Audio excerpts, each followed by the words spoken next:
buenos días a todas y a todos. Espero que hayan tenido una muy buena semana y hayan disfrutado un poquito de esta pequeña vacación que hemos tenido, ¿no? Sobre todo les deseo eso, les deseo que hayan disfrutado, les deseo que se estén cuidando mucho, que todo les vaya bien. Estamos en una contingencia un poco complicada, como ya todos sabemos, estamos muy metidos en este tema de la cuarentena, ¿no? Y pues hasta el día 26 o 27 no vamos a saber muy bien cómo va a evolucionar todo esto. Eh, ya saben que en cualquier caso pueden contar conmigo para cualquier tipo de duda, para cualquier tipo de problema que se pueda surgir, digamos que puede ir surgiendo durante esta época tan compleja. Nuestras indicaciones, y ya lo saben muy bien por las circulares que le llegan de la vicerrectoría académica, si no han visto el correo, a veces llega al correo no deseado, no sé muy bien por qué, esto de los envíos masivos, ¿no? Entonces, fíjense, tienen la circular, creo que la número 10, y un poco les dan algunas pistas para poder trabajar también a nivel evaluativo, a nivel de los procesos sobre todo de virtualización con los que hemos tenido que arrancar de una manera tan abrupta, ¿no? Bueno, yo, como les digo, sigo muy pendiente de ustedes. Seguramente de acá en una semana más o menos yo les voy a estar avisando. Haremos una sesión en conjunto, en un par de semanas. Haremos la sesión en vivo para poder ajustar también los términos de la evaluación.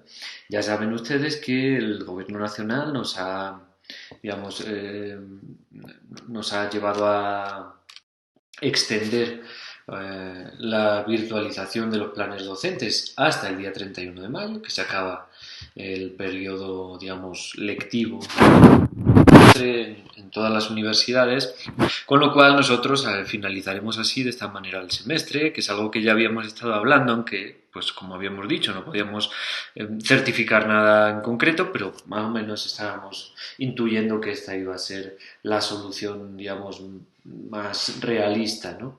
Entonces, ya saben que pues hasta finales del semestre, que en nuestro caso la última sesión será mediados del mes de mayo.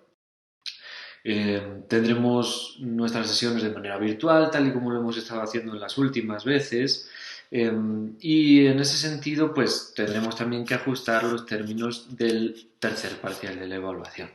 El segundo parcial, como ya habíamos dicho, lo ajustamos en la medida en que, en vez de evaluarlo a partir de participación en talleres y entrega de ciertos talleres y un examen, como habíamos pensado en la manera presencial, a partir de la virtualización docente en el mes pasado, cambiamos la manera en la entrega de ciertas tareas que yo iba a ir poniendo en todas las sesiones, así como el desarrollo de una serie de eh, foros en cada una de las sesiones que también ustedes tendrán que responder puntualmente y de manera obligatoria en cada sesión. Ya saben, ustedes ven el vídeo, tienen acceso a los contenidos de la sesión, a los textos también, a las presentaciones.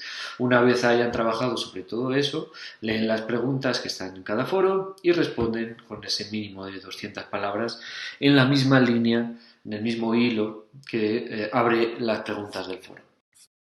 En cada sesión lo mismo y las tareas, pues dependiendo del tipo de tarea, ahí vamos a ir viendo. En nuestro caso, creo recordar que nos quedan con estas 5 o 6 sesiones, digamos que docentes, ¿sí? de contenido docente, con lo cual vamos a intentar desarrollarlas de la mejor manera y a ir desarrollando también una serie de actividades con ellas. El último parcial, como decimos, la mitad de la nota ya está asociada a la presentación de los textos y la entrega de las lecturas, de los ensayos, perdón, eh, para recordarlo, que no viene mal. Aquellos que todavía falten por presentar, saben que tenemos un calendario con los textos, los grupos y las fechas de entrega de la presentación, ¿sí? Compartido en el Drive, en el OneDrive de la universidad. Ustedes pueden acceder a ello, todo está en Teams, están los enlaces, ya pueden, digamos, lo buscan ahí, están las instrucciones, vienen los enlaces a cada uno de los lugares que hemos estado hablando, de los textos, de las presentaciones, del calendario, en fin, todo está ahí arriba cargado. Fíjense bien en qué fecha ustedes tienen que entregar la presentación y cómo lo han estado haciendo, y lo han hecho muy bien. Los grupos que les ha tocado hasta ahora en este plan de virtualización pueden hacerlo pues grabándose un vídeo presentando sus textos y compartiéndomelo de la manera, la verdad, que más sencillo les resulte. Si pueden hacerlo por el Drive, mejor, porque sus compañeros tendrán acceso, si, digo, por el Teams, perdón. Si no, si se les complica, me lo mandan al correo y yo ya lo compartiré con el resto de compañeros. Eso en cuanto a las presentaciones, cada uno tiene unas fechas, se fijan las fechas, antes de esa fecha tiene que enviarme ese vídeo de presentación. El vídeo pueden hacerlo en el formato que ustedes quieran, con el programa que ustedes quieran, como ustedes prefieran, ¿sí? Y el ensayo, la parte del ensayo, tienen, como todos los grupos, para tener las mismas condiciones, hasta el día 17 de mayo para enviármelo al correo. ¿Sí? Ese ensayo me lo envían a mi correo electrónico hasta el 17 de mayo, desde la fecha de su presentación del texto hasta el 17 de mayo, que es la última entrega en la que yo recibiré los ensayos correspondientes por cada grupo. Bueno, ese conjunto, la presentación con el ensayo, como ya hemos dicho, es el 50% de la nota del último parcial. Hablaremos de esto durante nuestra sesión en vivo, no hay problema. Pero nos quedaría una última parte de ese tercer parcial. Lo que tenemos que resolver es cómo vamos a trabajar eso, habida cuenta que muchos de los trabajos finales, que eran esa parte que teníamos que encargar a la evaluación, pues necesitarían de presencialidad de ciertos grupos de personas que no va a ser posible. Entonces, veremos cómo derivamos un poco esa otra mitad de la última de las notas. Pero eso lo vamos a hacer en la semana que viene, no hay problema. Todavía tenemos que poner la nota del segundo parcial, así que empezaremos por ahí. Bueno, retomemos entonces los contenidos de la sesión. Hasta hoy habíamos estado hablando mucho de las audiencias, de cómo se comportan las audiencias, de cómo las audiencias incorporan, trabajan y producen y coproducen, reproducen y producen sobre los contenidos culturales e informativos que consumen, desde los procesos de recepción y desde los estudios de recepción, desde una perspectiva mucho más participativa en este caso, y también desde una teoría de los efectos que reproduce más las perspectivas de las industrias culturales como tal, sobre todo en una forma clásica, en la asunción de esa audiencia como una masa homogénea, prácticamente pasiva, que eso consume y reproduce los contenidos y sobre la cual se pueden generar ciertos efectos y ciertas influencias. Bueno, desde cualquiera de las perspectivas que lo hayamos tratado, habíamos también desarrollado el punto sobre cuál es hoy en día la perspectiva de las audiencias dentro de una estructura de consumo digital, pensándolo desde la estructura de la red como tal. Si Internet es una red, y es una red en este caso muy jerarquizada, muy concentrada en ciertos nodos, digamos, que están sobreaumentados sobre el resto, sobre los demás puntos sobre los que se apoya esa red, y cómo esos nodos logran gestionar y conducir los flujos e intercambios informativos que se producen en ese desarrollo de contenidos y en ese consumo de contenidos y también en la producción misma de los contenidos. Ya habíamos hablado pues en ese sentido de cuáles son los desbalances o los desequilibrios que podemos encontrar en este punto hoy día en la actualidad, en este consumo ya digital, mayoritariamente digital, con unos medios de comunicación y unas industrias culturales y creativas pensadas desde el mundo digital. Bueno, si lo pensamos desde este punto de vista, el siguiente paso que nos toca sería ver cómo esas industrias culturales que no fueron pensados en un principio desde los procesos de la digitalización o la virtualización del consumo de contenidos culturales o informativos han ido adaptándose y desarrollando mecanismos y estructuras que sí se asocian más a los procesos de digitalización y de adaptabilidad a estas nuevas condiciones de consumo tecnológico. Bueno, nosotros en general, bueno, digo nosotros, digo ustedes más bien, ¿no? Esa palabra, ese concepto tan cliché de los nativos digitales, ¿no? Ustedes ya, digamos que crecieron en un entorno y sobre todo gestionar una edad en la que la capacidad de consumo y comprensión de los productos culturales pues ya pasaba prácticamente desde un primer momento desde la digitalización, ¿sí? Desde lo digital, el mundo digital. Ustedes son personas que crecieron ya en un entorno digitalizado. Si bien los medios de comunicación todavía hasta esta última década no han sido capaces de encontrar ese equilibrio entre las estructuras y las formas digamos, la gestión de la cadena de valor en las diferentes industrias culturales y los nuevos retos que proponían estos procesos de digitalización.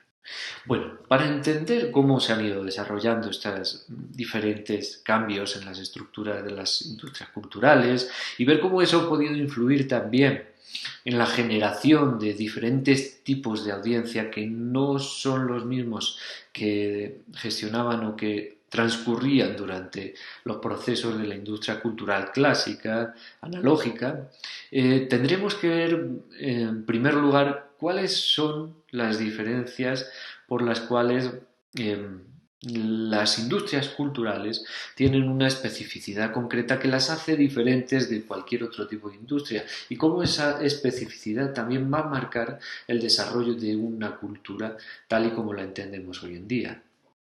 En ese sentido, tenemos que pensar la cultura desde un punto de vista complejo, ¿no? ¿Y qué es la cultura para nosotros? Bueno, dentro de cada país podríamos distribuir aquello que nosotros conocemos como cultura dentro de una esfera amplia que consideraríamos el sector cultural en mayúsculas, con unas esferas internas que van desarrollando diferentes especificidades, ¿no? Yo en este punto, cuando tenemos clases presenciales, pues les pregunto a ustedes, eh, antes de la explicación, que reflexionen un momento sobre si toda la cultura es parte de la economía, si toda la cultura es comercializable. ¿Sí? Obviamente se dan ciertos debates, se dan muy interesantes normalmente, porque además cada una de las generaciones pues tiene unas lógicas propias, ¿no? En esa comprensión de la cultura como parte de la economía, ¿no? Eh, pero obviamente al final, después de la discusión, llegamos siempre más o menos al mismo acuerdo y es que hay una parte de la cultura que sí es parte de la economía, que sí es comercializable y hay otra parte que no hace parte de una economía de la cultura.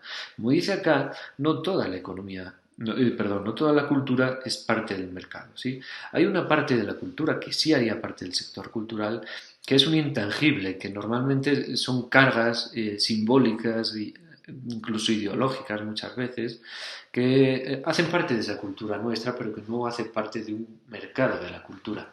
Me refiero a el uso del lenguaje, tal y como yo le estoy hablando, la manera en la que nosotros comprendemos unas relaciones sociales, los bailes con los que nosotros nos manifestamos, eh, diferentes aspectos de esa cultura, digamos, popular normalmente. Y en el caso de Colombia, muy especialmente, el gran acervo de las culturas ancestrales, culturas originarias o culturas indígenas que pues ya sabemos, hay más de ciento y pico de en pueblos indígenas, hay más de 70 lenguas indígenas propias en Colombia, solo en Colombia. Eso hace parte del acervo cultural y de la importancia y del peso de la cultura en un país, pero no hacen parte del comercio de la cultura o del sector cultural mercantil. ¿Sí? Yo no puedo ganar plata, por ejemplo, hablando, bueno, quiero decir, por hablar en la calle Huitoto o Monica o Muinani o como queramos decir, o Bora o Caina, ¿sí? No me van a pagar por hablar en una comunidad con ellos en su propio idioma, pero es parte de una cultura propia, ¿sí? A ustedes no les pagan por hablar en castellano o por hablar en inglés, ¿sí? Esa es parte del sector cultural no mercantil. Bueno, hay una parte del sector cultural que sí es mercantil, pero que no es industrial, ¿sí? Hay esa parte en la que no todo el mercado, como dice acá, cultural es industrial, en la que no es industrializable en las condiciones de lo que significaría la industrialización. ¿Qué significa la industrialización? La capacidad de reproducción mecánica de los productos culturales, altos costos fijos, bajos costos variables, una un desarrollo de un capital de riesgo alto, ¿sí? En el que no tenemos una certeza de cuáles van a ser nuestros beneficios. Bueno, esa parte de la industrialización, que sí hace parte de una parte de la cultura, hay una parte de la cultura mercantil que no es industrializable. ¿A cuál nos estamos refiriendo, por ejemplo? Muy fácil verlo, por ejemplo, en el comercio de artesanías en este país, ¿sí? El mercado cultural de la artesanía, del artesanato, de ciertos sectores que hacen parte de ese mercado cultural, de los músicos callejeros, ¿sí? Del propio teatro. Hay partes de los sectores, digamos, más conocidos de la alta cultura también que harían parte de una cultura no industrial. Y una industria cultural que efectivamente es la parte de la cultura que es industrializable, que puede ser reproducida de manera masiva, que a sus altos costos fijos se añaden bajos costes variables, que tiene altos niveles de capital riesgo. Sí, todo ese tipo de características que definen lo que es una industria cultural. Una industria cultural que está marcada por una especificidad concreta en cuanto a los otros tipos de industria. Y es que, si bien cumple las partes, digamos, requeridas para cualquier proceso de industrialización, también tiene una especificidad y es que está basada en el valor simbólico de sus productos, no en su valor físico. Cuando nosotros, antes era más sencillo, digamos, pensarlo, compramos un DVD, un CD o un cassette, ¿sí? O un VHS o un libro como tal, que eso todavía estamos mucho más familiarizados, nosotros no compramos este pedazo de papel, ¿no? O digamos, conjunto de celulosas, ¿sí? Ni pagamos el precio que pagamos por el peso de la celulosa o el porcentaje de contenido en celulosa que pueda tener o la calidad del papel por la cual está o si las tapas son mejores o peores, bueno, en fin. Pagamos por lo que hay dentro, por el contenido simbólico, por la gestión de la experiencia cultural simbólica y propia con la cual nosotros vamos a desarrollar digamos, esos contenidos simbólicos propios al consumir el producto cultural. Eso le genera una especificidad que es especialmente relevante en el cumplimiento de las condiciones que estábamos hablando antes. Si bien un libro o una película es fácilmente reproducible, ¿sí? Yo tengo una primera copia y después puedo hacer todas las que quiera dependiendo de la oferta o la demanda que tengamos sobre el mercado. Cumple la primera especificidad que decíamos, tiene altos costos fijos. ¿Sí? ¿Qué quiere decir que cumple una industria cultural con altos costos fijos? Bueno, las industrias con altos costos fijos quieren decir que desarrollan una gran inversión para la generación del primer prototipo. Cuando nosotros tenemos que producir una película, ¿sí? Piensen en las grandes majors de Hollywood, para ese primer prototipo de película, para el primer archivo, ¿sí? Punto MPG, digo, ¿cuál será el que trabajan, ¿no? Uno de estos, un MKV o alguno de estos, ¿no? Bueno, no. Cuando nosotros producimos un primer archivo de la película, a nosotros nos cuesta lo que hemos visto en otras sesiones y recordaremos ahora, 100, 200, 300 millones de dólares, ¿sí? Entonces estamos hablando que nuestra primera copia de película vale 300 millones de dólares, ¿sí?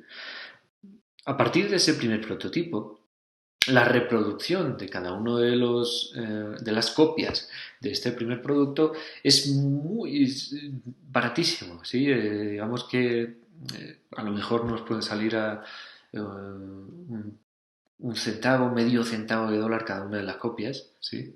Con lo cual,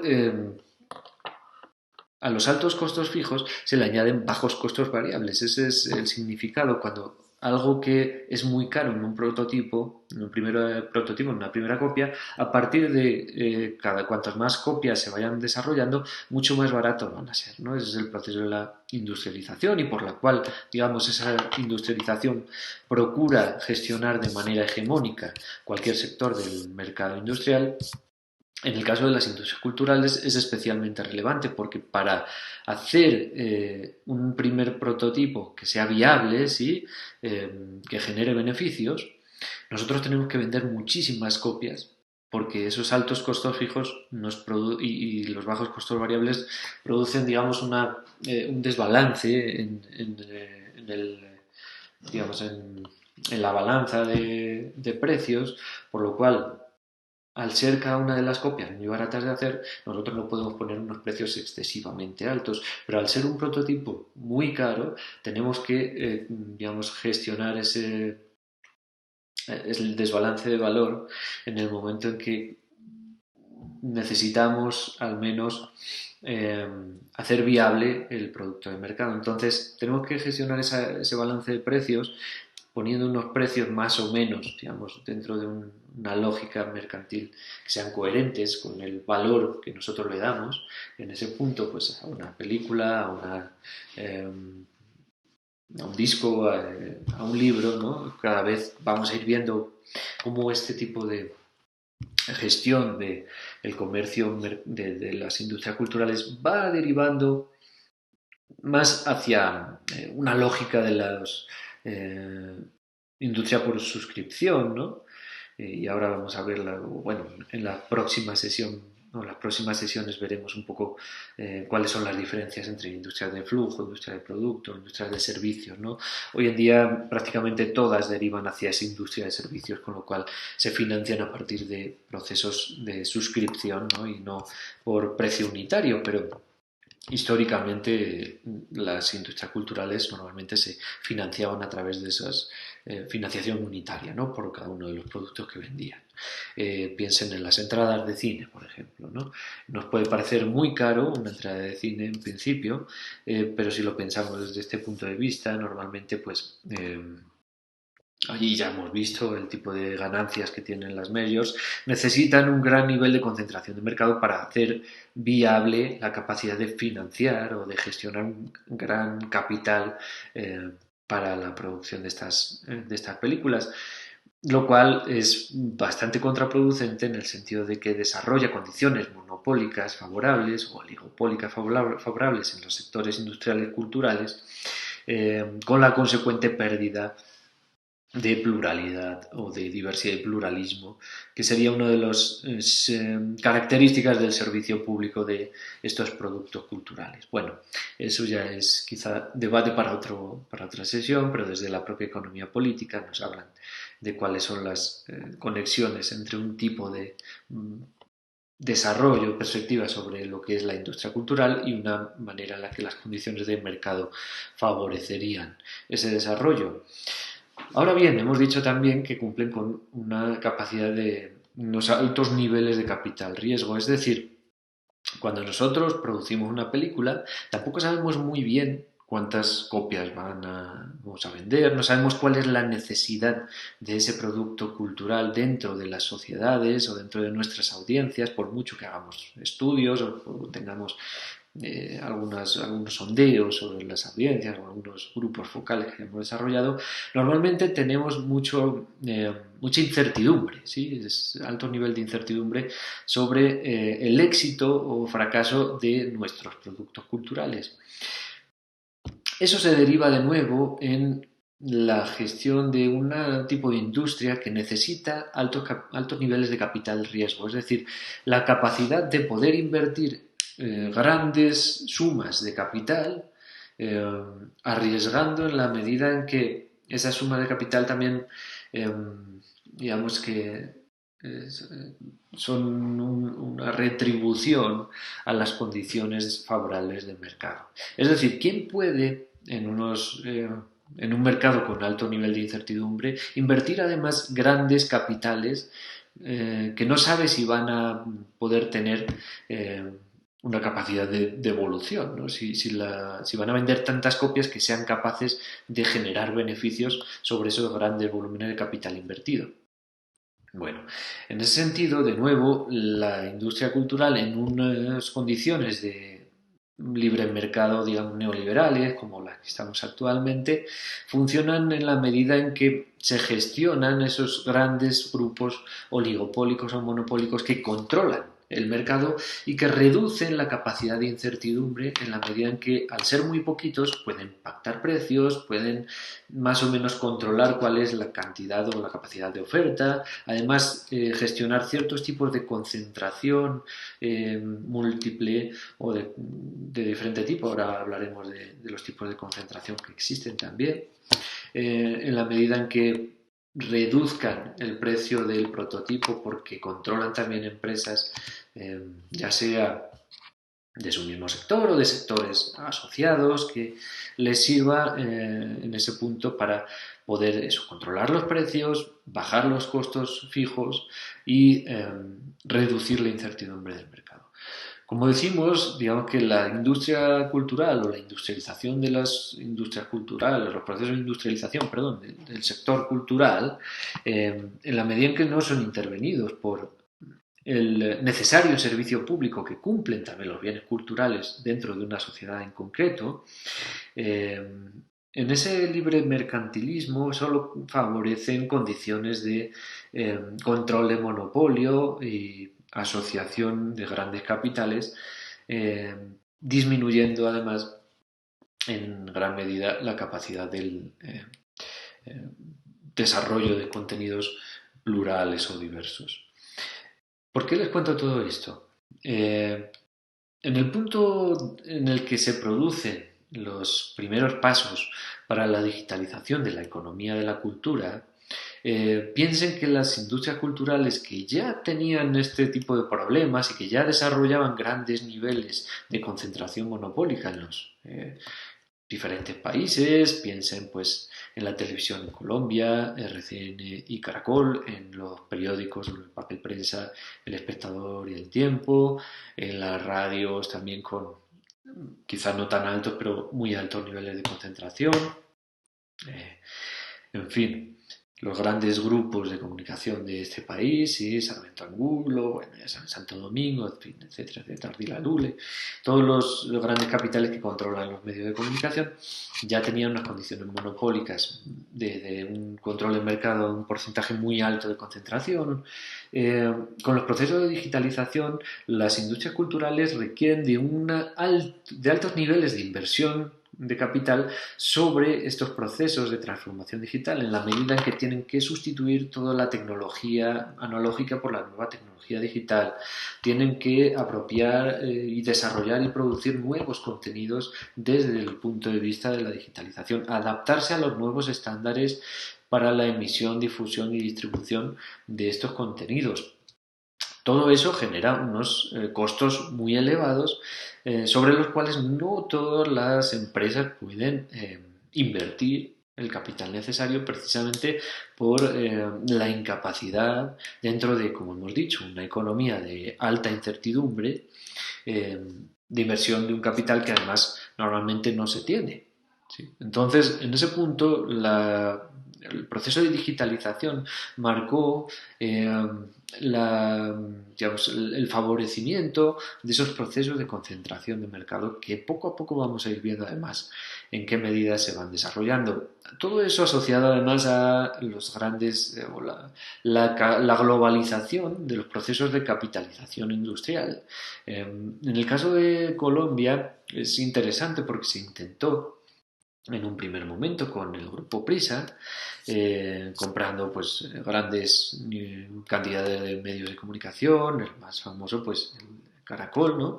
Que no le funcionó en la medida en que no se gestionaron unos procesos muy transparentes de capitalización de las empresas, con lo cual acabó vendiendo y los procesos de internacionalización del capital no se dieron del todo, pero sí se dio durante los últimos años la internacionalización de los procesos de consumo cultural.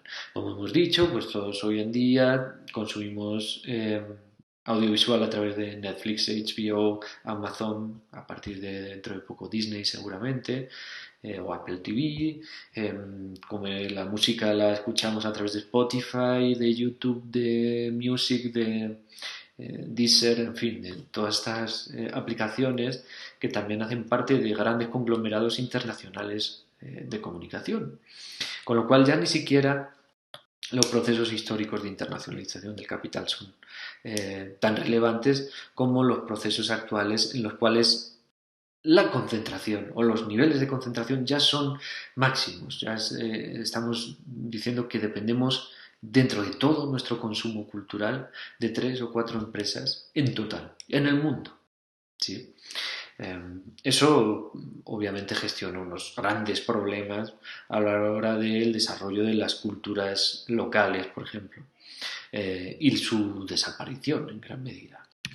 Bueno, en este punto entramos en la consideración de cuáles son los cambios también que se dan y cuál es la importancia de lo que se conoce como cadena de valor o hilera, ¿no? La cadena de valor son los diferentes pasos por los que un producto cultural tiene que ir pasando, ¿no? Valga la redundancia, desde el momento de el inicio de la producción de ese bien, ¿no? Hasta el momento en el que se consume o se exhibe.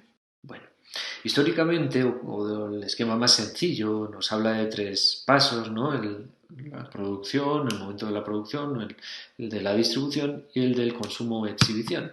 Pero todos estos peldaños de la cadena de valor, todos estos eslabones, ¿no?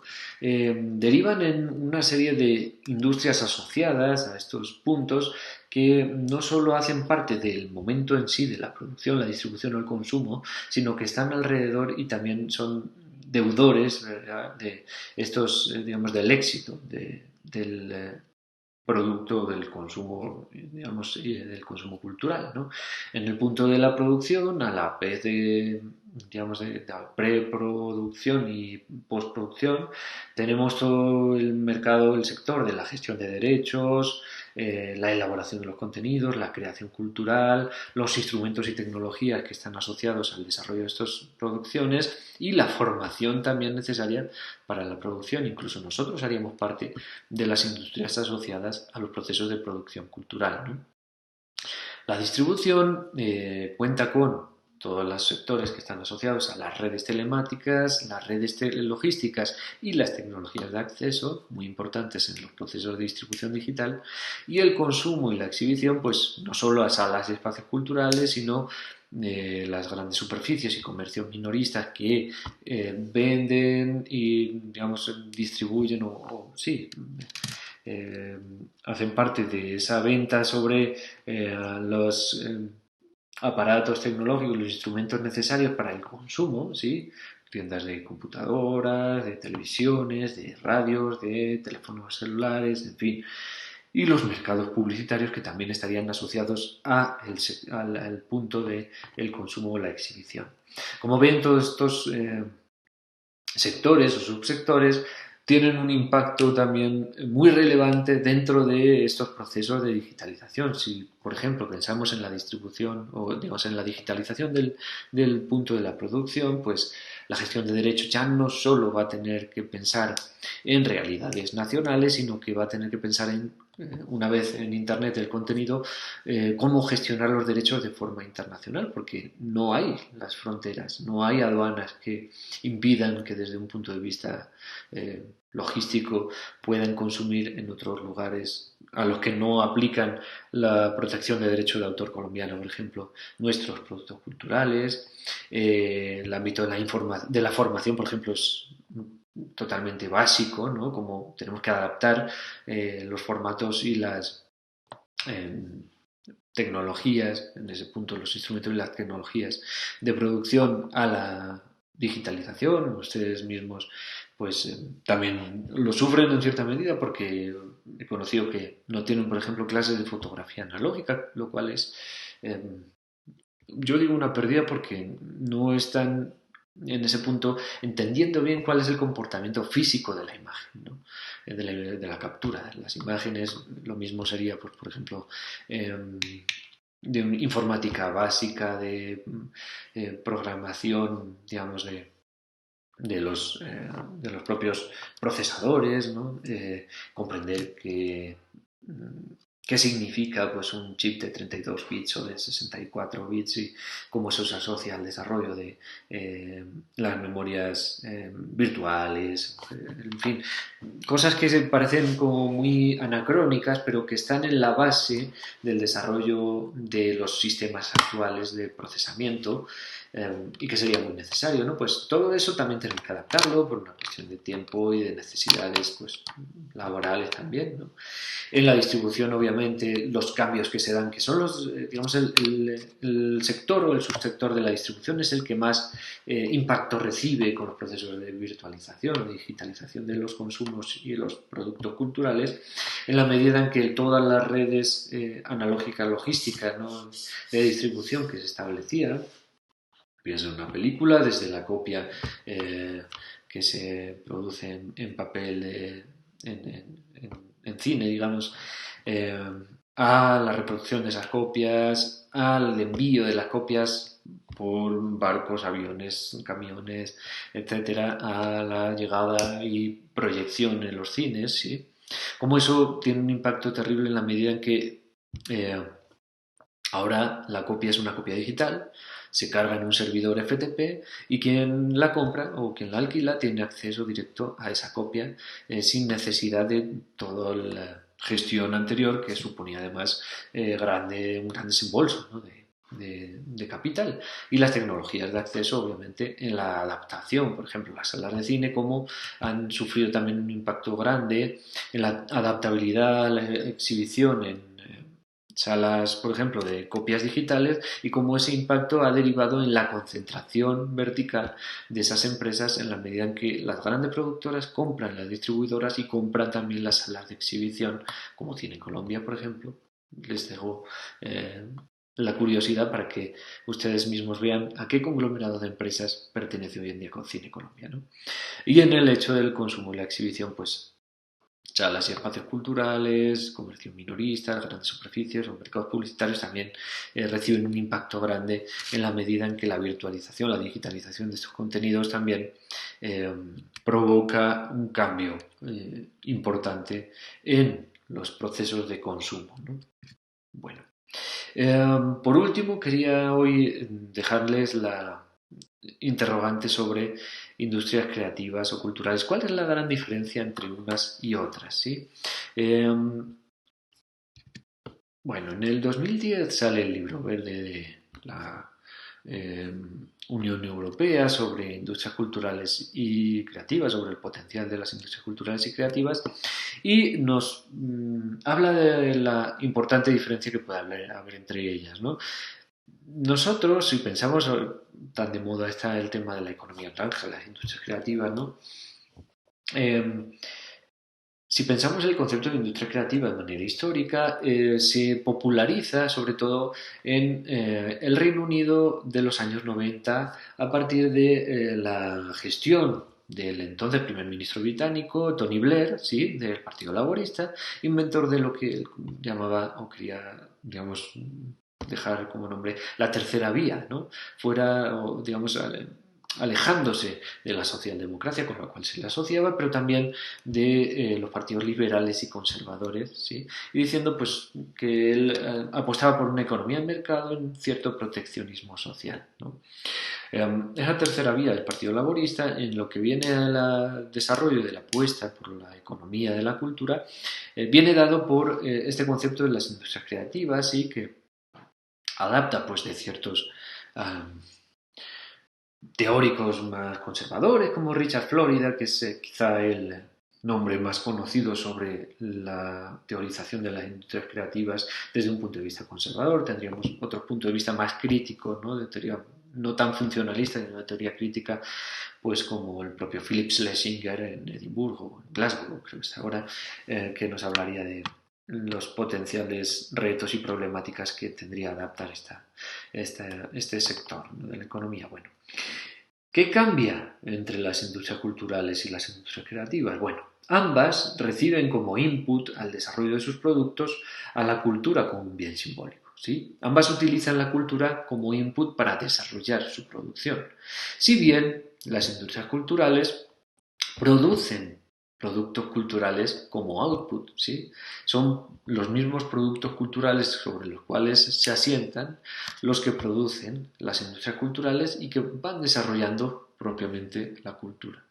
En las industrias creativas, sin embargo, si bien la cultura es la base sobre la cual se producen sus bienes o sus productos, son bienes comunes, ¿sí? Aquellos que salen de su cadena de producción. ¿Sí? Piensen en un ejemplo, y esto es mucho más sencillo cuando lo hacemos de manera presencial. Si el cine es parte de las industrias culturales, por ejemplo, la arquitectura haría parte de las industrias creativas, la moda, el diseño. ¿Sí? ¿Por qué? Porque en realidad cuando yo compro unos zapatos, ¿sí? Compro, en realidad estoy pagando por unos zapatos que me sirven a mí para caminar. Sin embargo, tienen un aporte simbólico importante, ¿verdad? Que está basado en todo nuestra base cultural, el desarrollo de cuál es o qué nos están diciendo esos zapatos dentro de la industria de la moda, ¿no? Y dentro del desarrollo de una cultura propia, ¿no? No es lo mismo que me compro unos zapatos fosforitos verdes con la punta de acero y en plan bota de boxeo a unos Manolo Blahnik o esos de la suela roja que valen no sé cuántos miles de dólares, ¿verdad?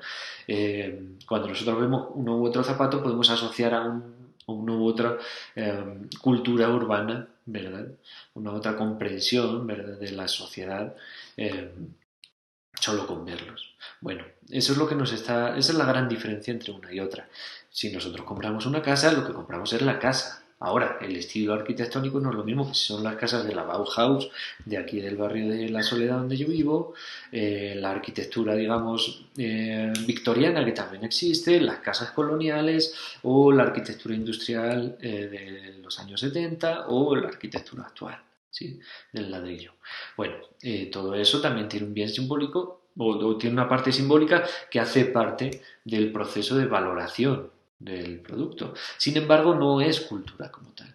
Nosotros no compramos la casa y desarrollamos sentimientos sobre la casa, no, vivimos dentro de la casa. No podemos vivir dentro de la película, sino que experimentamos la película. Ese es el gran cambio, ¿no? Entre unas y otras. Vamos a pasar más adelante en las próximas sesiones a esta parte, pero no quiero cargarlos mucho. Sin embargo, les quiero dejar con una tarea. Ahora lo vamos a ver en el foro, pero esta va a ser la pregunta para el foro. Para ustedes, después de leer los contenidos y de ver esta primera sesión, ¿son las industrias creativas una estrategia para diluir las políticas culturales en un marco del sector, un macrosector dominado por las orientaciones macroeconómicas y de protección de los derechos de autor, más que por los intereses fundacionales de las políticas culturales? ¿O son las industrias creativas una oportunidad de desarrollo para el sector cultural en la medida en que son capaces de incorporar al sector de la cultura otros subsectores que históricamente o de manera clásica no habíamos incorporado y que hacen más fuerte la cultura? No tiene que ser una u otra. Quiero que reflexionemos sobre este concepto de industria cultural y cuáles son los grandes retos para Colombia hoy en día a partir de aquí. Le dejaré la pregunta más sencillamente redactada para que ustedes no se vuelvan locos con esta pregunta tan pesada como está aquí, que me he dado cuenta ahora. Y en el foro pues irán respondiendo. La próxima semana profundizaremos sobre estas diferencias, sobre cuáles son las condiciones sobre las que se desarrollan y empezaremos a ver también específicamente cuáles son las diferencias que se dan entre entre los sectores de las industrias, bueno, entre las diferentes industrias culturales, veremos cuáles son los cambios que se han dado en la televisión, en la industria musical, en el sector editorial, en el cine, en fin, en una serie de sectores que han recibido grandes impactos para en la siguiente y última sesión que dedicaremos a esto, hablar ya de cuáles son los diferentes tipos de industria que están asociados, cómo se van transformando esos tipos de industria también y cómo eso está asociado a procesos de concentración, como hemos venido hablando hoy, y el desarrollo de unas políticas de desregulación que favorecen también esas concentraciones. Bueno, aquí lo dejamos por esta semana. Como les digo, estén atentos al foro, a las tareas y yo estaré muy atento pues el día martes sobre todo en las horas de nuestra clase, de cualquier duda que tengan, pero también durante el resto de la semana. Cuídense mucho, disfruten todo lo que puedan y nos vemos el martes que viene.